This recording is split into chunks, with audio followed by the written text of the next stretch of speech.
2026 is already underway, but it's not too late to join the Bite Me Cannabis Club's January Fresh Start Tolerance Break Challenge. This isn't just another tolerance break. This is a guided journey to rediscover your relationship with cannabis.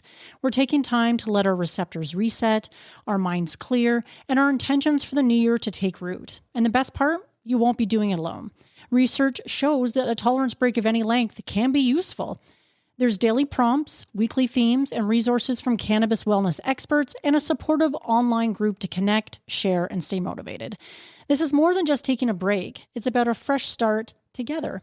Not ready to jump in now? Find the Fresh Start Complete 31-Day Tolerance Break program over on Amazon. It has everything in the program guide, daily check-ins, and the habit tracker so you can do a tolerance break on your terms. The challenge is now open. Head over to joinbiteme.com/challenge to jump in or grab your book on Amazon today. We can do this together.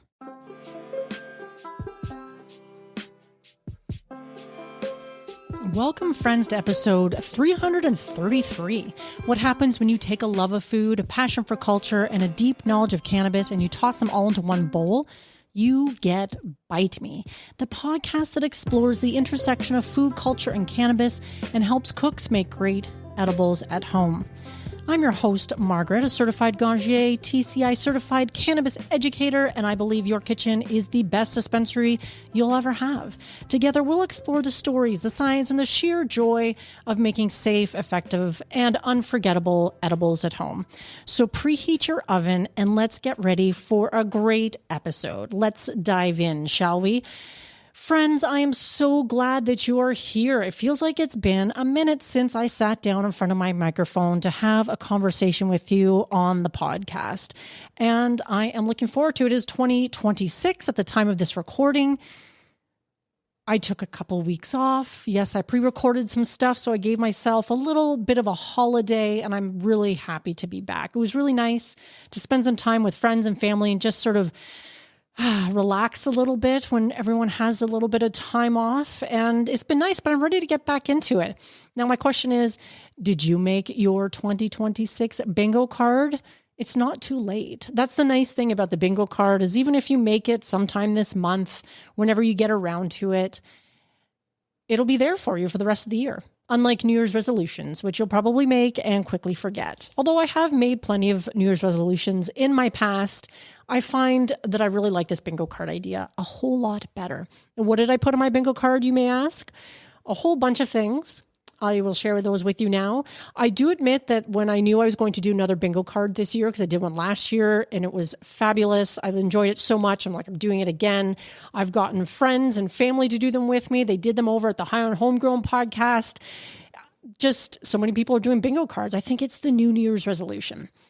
And I did actually start a note on my phone where I jotted down ideas because when you come to sit down to do a bingo card, it can take a bit of time to come up with 24 squares because I did the free square in the middle, of course, but it can take some time. And I had written this list and I decided to not go with some of those. Like I had, read a certain number of books. Well, I'm a reader. I love to read. So it seemed kind of redundant to put that on my bingo card this year. Am I going to read some books? Yeah. Do I need to put that on my bingo card? No. I did put on try oysters because I've never tried them before. Try pickleball, another game, sport, if you will, that I've wanted to try. And they're building a whole bunch of new courts in my town. And I don't know if it's like this where you live, but I can go to my public library and borrow the rackets that you need. I think the rackets and the ball to try it out. You don't even have to go and buy the stuff. Check your local library because a lot of libraries now have this like what they call the library of things, and you can borrow like books, a whole bunch of stuff. It's really cool. So do check that out. You don't necessarily have to invest in something if you've never tried it before. So I added that. I also added master the parallel park. I do not parallel park almost ever. Not because I think I probably haven't parallel parked in like 15 years. And did I learn it when I took my driving lessons? Sure. Was that 100 years ago? Yes. Do I ever do it? No. In large part because I get so flustered when there's a lineup of people behind me and they're having to wait for me to potentially do it. I'm like, you know what? I'll just circle the block. I'll walk. I need the extra steps. So why not? But I thought this is the year I'm going to master the parallel park. Flustering be damned. I know when I'm waiting for someone to parallel park, I never feel that way, but people can be assholes. So there's that. Those are just a few things. As far as the podcast goes, I have that I want to host a summit this year, an online summit. So that's on the bingo card. There's things like that. So it can be a whole mix of different activities, work goals, personal goals. I have things where I want to be doing things with friends and family. So, use your imagination. And I hope that you have a fabulous 2026. I'm really excited to share this with you. And if you're just joining me for the first time this year, I am so glad that you're here. I am so glad that you're here. And if you've been around for a while, same. Honestly, this show wouldn't exist without the listeners of Bite Me. And I am so pleased that I can still be doing this 6.5 years later. So what are we talking about today? I am glad that you asked, because we're doing something a little bit different. You probably know that I am doing a tolerance break. I'm also doing a dry January this year. And I'm running a fresh start tolerance break challenge in the Bite Me Cannabis Club. And we're doing it there together. And it's been going really great. So I'm not really making a lot of edibles right now, but that doesn't necessarily mean I can't talk about them. And I do have some things coming up later this month that I think you'll enjoy. But for this episode, I wanted to get into cannabis and comedy, because those are just two of my favorite things. One of the things I love to do, whether I am high or not, is comedy, stand-up comedy in particular. I feel like comedy as a genre, as far as movies and TV shows go, can be really difficult to pull off. But when you have a little bit of cannabis, it certainly helps make things funnier. So that's what we're going to be talking about today. And so let's be honest. You've probably eaten an edible, settled in to watch something, and then spent 20 minutes absolutely losing it because of the way the character blinked, or because the way a friend described making toast with way too much detail. And that deep, gut-wrenching, tear-streaming, can't breathe kind of laughter just takes over. I love those moments. I've had them high and not high, of course, when you just can't stop laughing and you feel like it's the funniest thing in the entire world. We need more of those moments, don't we? I think we do. So it's a universal experience for many people, many cannabis users, and it's just more than a silly side effect. And we're going to be looking at the fascinating intersection between neuroscience, culture, and pure human connection in this episode on cannabis and humor. So let's set the scene.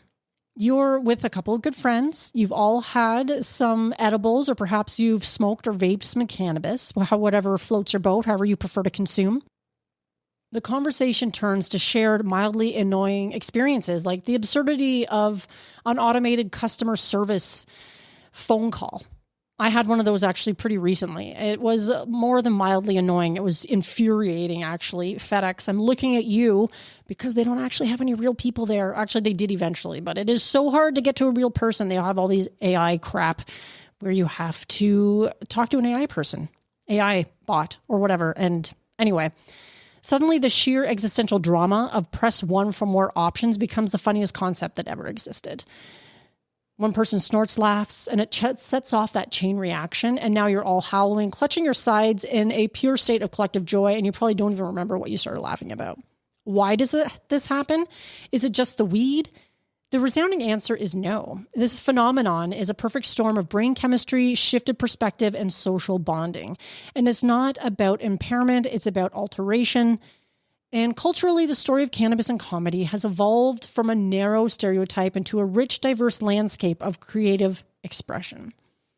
So today, we're going on a journey. We'll look at the neuroscience of a giggle fit, trace the evolution of cannabis comedy beyond the lazy caricatures, and understand why laughter and friends feels so much more potent. We'll even offer some inclusive, practical tips for curating your own comedic experience. So first, let's get biological.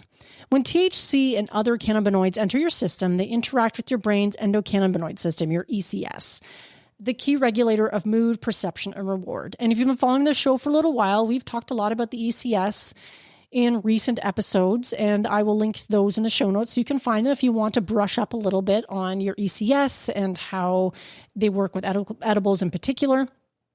And it's not just about flooding your brain with chemicals. Think of it more like THC conducting an orchestra. It encourages the release of dopamine, a reward chemical, which makes pleasurable things like a good joke feel extra rewarding.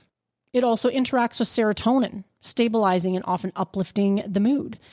And this isn't a dumbing down, it's creating a neurochemical environment ripe for positivity and appreciation. Cannabis can gently dial down the noise of our default mode network, the brain's background chatter about past regrets, future anxieties, all those things that make us feel certain things. This quieting allows for present moment awareness. Suddenly, you're not just hearing a joke, you're savoring the rhythm of the words, the comedian's facial expressions, the unexpected twist. Your sensory perception is heightened, making ordinary details fascinating and often absurdly funny. It's seeing the world with a slight tilt and finding joy in that new angle. And crucially, there's a temporary softening of activity in the prefrontal cortex, our brain's strict moderator for social rules and self-criticism. This disinhibition isn't about losing control. It's about loosening the grip of the inner critic. You're less worried about laughing too loudly or at something too silly, and you're simply more open to the experience of unabashed joy. And I think we could all definitely use more of that in 2026. Research using brain scans shows that appreciating humor lights up specific regions like the right frontal lobe and the left temporal lobe. Cannabis seems to turn up the voltage in these circuits. So witty observation isn't just processed, it's celebrated. Your brain, in a very real sense, becomes more primed to find the funny. Now let's talk culture. For decades, the stoner in comedy was a one-note joke. The lazy, unmotivated, stupid dude. And it was a cheap stereotype that marginalized the vast, diverse community of cannabis users, which, if you've been also listening to this show for any length of time, cannabis users come from all walks of life. Yes, Cheech and Chong were pioneers in bringing cannabis culture to the mainstream, but their genius was in portraying shared rebellious friendship. They were less about being dumb and more about being outsiders navigating a straight world with their own logic. They created a blueprint for cannabis as a lens for satire. Modern cannabis comedy has thankfully evolved. The joke is no longer, ha, they're high. The cannabis is often just a fact of life, a character detail that informs a more authentic, nuanced perspective. Think of the clever, chaotic entrepreneurship of Lana Glazer's character in Broad City, where cannabis was part of her vibrant, messy, and ambitious life. If you haven't checked out that show, I highly recommend it. It is fantastic. I haven't watched it in a little while, but they do enjoy a lot of weed in that show. Or perhaps Natasha Leggero's stand-up, where cannabis is woven into stories about relationships, society, self-discovery. It's about the human experience, with cannabis as one thread in a rich tapestry. Comedians like Margaret Cho and Sarah Silverman have used cannabis aesthetic to explore feminist, political, and social issues, dismantling the old lazy stoner stereotype and replacing it with something intelligent and specific. For many modern creators, cannabis is a tool for divergent thinking, making unusual connections between ideas. As one comedian aptly put it, weed doesn't create the joke. It just nudges the brain into a place where ideas feel friendlier and connections flow more freely. It's about lowering the stakes for creativity, not about being out of control. This shift is reflected in the rise of cannabis-friendly comedy shows and spaces. These venues intentionally cultivate a relaxed, judgment-free vibe that encourages performers to be experimental and audiences to be present and engaged. It's about community, not caricature. Now, Canada doesn't have any cannabis-friendly venues per se that are operating in the legal space as of this recording in 2026, January, but it is legal here to smoke a joint wherever you can smoke a cigarette, and you'll often walk past venues like that and find people smoking joints. So it's still accepted. This brings us to the most important ingredient, other people. Science tells us that you're 30 times more likely to laugh in a social setting. Laughter is a primal social glue. Cannabis amplifies this contagious effect. The disinhibition we talked about, it's shared. In a safe, comfortable group, one person's chuckle can ripple through everyone, escalating into a collective hysterics. This shared vulnerability and joy is incredibly bonding. It's a form of nonverbal communication that says, I am with you. I see the world the same way right now, and it's wonderful. This is why set and setting is everything. The goal isn't just to get high and watch something funny. It's to curate an experience. Choose people who make you feel safe and accepted, create a comfortable physical space, and then add your chosen media. Be it a brilliantly written comedy special, an absurdist cartoon, or even just the rich comedy of your own conversations. So if you want to invite more of this joyful laughter into your life, here's a progressive, intentional approach. Forget the strongest is best mindset. A moderate, comfortable dose is your ally. You can start low and go slow, especially if you're kind of new to consuming cannabis outside of your normal spaces. You're aiming for an uplifting buzz, not couch lock. An overwhelming high can just shut down the very social creative openness that we're seeking here. A balanced edible with a mix of CBD and THC can provide a smoother, more clear-headed experience, conducive to laughter for many people. I'm a huge fan of mixing THC and CBD, especially if I'm smoking. That's just me. You do what feels right for you, of course. And look just beyond THC. While research is ongoing, many users associate uplifting giggly effects with certain terpenes, which is especially useful if you are vaping or smoking cannabis. Limonene, which is citrusy, is uplifting and mood elevating. Pinene, think pine, can promote alertness, which pairs well with witty comedy. Caryophyllene, which is peppery, spicy, may help ease anxiety, supporting that relaxed, open state. So think of cultivars like Jack Herer, Durban Poison, Super Lemon Haze, which are often cited for their energetic, euphoric effects. But of course, remember, everyone's body chemistry is unique, and what worked for your friend may not work for you. So keep track, take notes, and prioritize how you feel over any of the strain names or effects or terpenes. And of course, if you're going to be using edibles, because edibles can last for a longer time, keep that in mind as well, your onset time and duration, especially if you're enjoying an event outside of the house and you have to travel. This is an active, not passive. Put your phones away. Cue up that comedy special, album, funny podcast before the edibles or the cannabis kicks in. Cozy blankets and snacks at the ready if you're doing this at home. Remove potential sources of stress or interruption. You are the director of your own comedy experience. So, shall we recap, my friends? I love cannabis and comedy. Two of my favorite pairings, to be completely honest. The cannabis giggle is a multidimensional experience. Neuroscientifically, it's a shift towards present moment awareness, disinhibition, and enhanced reward, something I think we could all benefit from. Culturally, it's a move from the cheap stereotype to a nuanced part of diverse, authentic storytelling. And socially, it's a powerful amplifier of human connection and shared vulnerability. In a world that's often too serious and demanding, allowing yourself to fully let go and laugh, especially in a safe, conscious community, can be a radical act of self-care and bonding. And it's a reminder not to take everything, including ourselves, so seriously all the time. It's about embracing the beautiful shared absurdity of what is being a human being. So let me turn it back to you, that I would love to hear your stories that reflect this modern take. Not a time when you're so stoned you did something dumb, because we've all been there. We've all done that. I have more times than I care to admit. But a time when cannabis helped you see the profound humor in an everyday moment or deepen a connection through shared laughter. Tell me about the comedy special that had you in tears or the conversation with friends that became legendary. You can find me on Instagram, continue the conversation over the Bite Me Cannabis Club, or just reply to the post at bitemepodcast.com. I would love to hear it, because comedy really does bring people together. And whether I'm watching a comedy show by myself, which does often happen, or I'm sharing it with friends, that is a great way to spend time with people that you care about. And I should mention that attending a comedy show is on my 2026 bingo card. I went to one last year with a friend, and I was going to attend a concert on my bingo card. I had it on there last year. But again, like reading a bunch of books, that seemed kind of redundant because I usually do attend a few concerts every year. But I seem to make it less out to comedy venues, and I'm not sure why, because I do love comedy so much.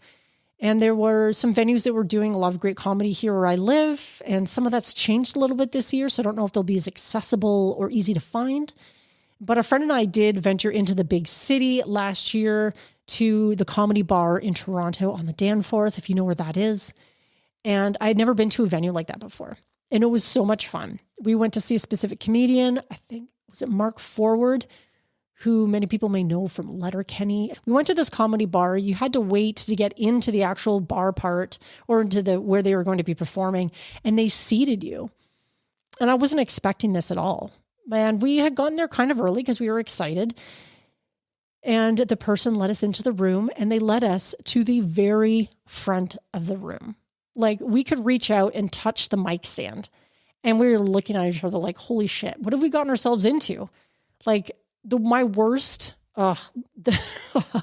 just thinking about getting picked on by a comedian because you're sitting right in the front row is got to be like so anxiety producing. Like, that's like my worst nightmare.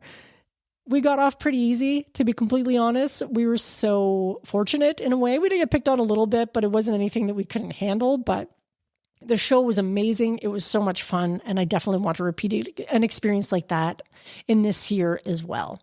So do you have any favorite comedians that you love to listen to? Send me your recommendations. Any funny movies, TV shows that you find get you in stitches every time you watch it. One of the other shows I actually really like, I find, is it's a comfort show for me, but Schitt's Creek, which is another Canadian show, but it did find worldwide acclaim, I believe. And every time I watch that show, I've watched that series through maybe 2 or 3 times now over the last few years. And every time I watch it, I laugh out loud in every single episode. There's always some moment that happens where I laugh out loud. And I love those types of shows. Even if you've watched it more than once, it still makes you laugh. So let me hear what you love to listen to, watch, attend when it comes to comedy, whether you go and enjoy cannabis or not. You can share it with me. I love to hear all of your responses. And with that, my friends, I hope that we can go into this year with a little bit of laughter and keep smiling throughout 2026. Thank you for being here. With that, my friends, I am your host, Margaret. Until next time, keep smiling and stay high.